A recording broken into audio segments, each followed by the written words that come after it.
আসসালামু আলাইকুম। আমি নাইম দক্ষিণ কোরিয়া থেকে সবাইকে স্বাগত জানাচ্ছি আমার ইউটিউব চ্যানেল নাইমেরিতে। যদি ভালো লাগে সাবস্ক্রাইব করে চ্যানেলটা, পাশে থাকা বেল আইকনটা ক্লিক করুন। আর যদি ভালো না লাগে তাহলে দেখতে থাকুন, দেখতে দেখতে ভালো লাগে ভালোবাসা হয়ে যাবে ইনশাল্লাহ।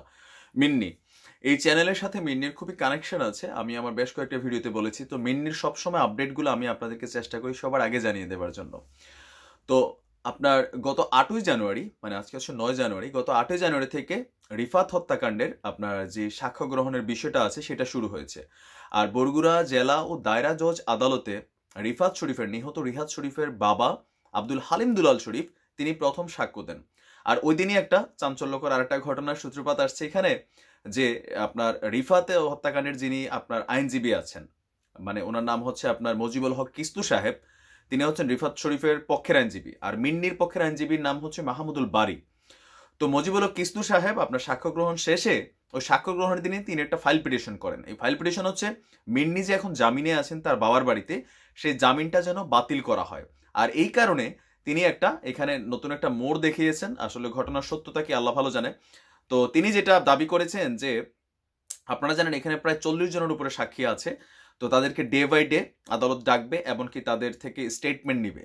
তো মজিবুল হক কিস্তু সাহেব তিনি দাবি করেছেন যে মিন্নি গত 4ই জানুয়ারি এই মামলার অন্যতম দুজন প্রধান সাক্ষী জাকারিয়া বাবু এবং হারুন মৃধা, এই দুজনের বাড়িতে তিনি গিয়েছেন, গিয়ে তাদেরকে প্রাণনাশের হুমকি দিয়েছেন। আর বলেছেন যে যদি সাক্ষী দেয়, সত্য কথা বলে, তাহলে নিহত রিফাত শরীফের মতনই তাদেরও আসলে আলটিমেটামি, তাদেরও ওই একই পথে যেতে হবে, মানে তাদেরকে হত্যা করা হবে। এই আবেদন করে তিনি মিন্নির যে জামিনটা আছে সেটা বাতিল করার জন্য মহামান্য আদালতের কাছে ফাইল পিটিশন করেন। তো যদিও এটা গতকালকে আসলে অ্যাকসেপ্ট করা হয়নি, মিন্নির জামিন এখনো বাতিল হয়নি।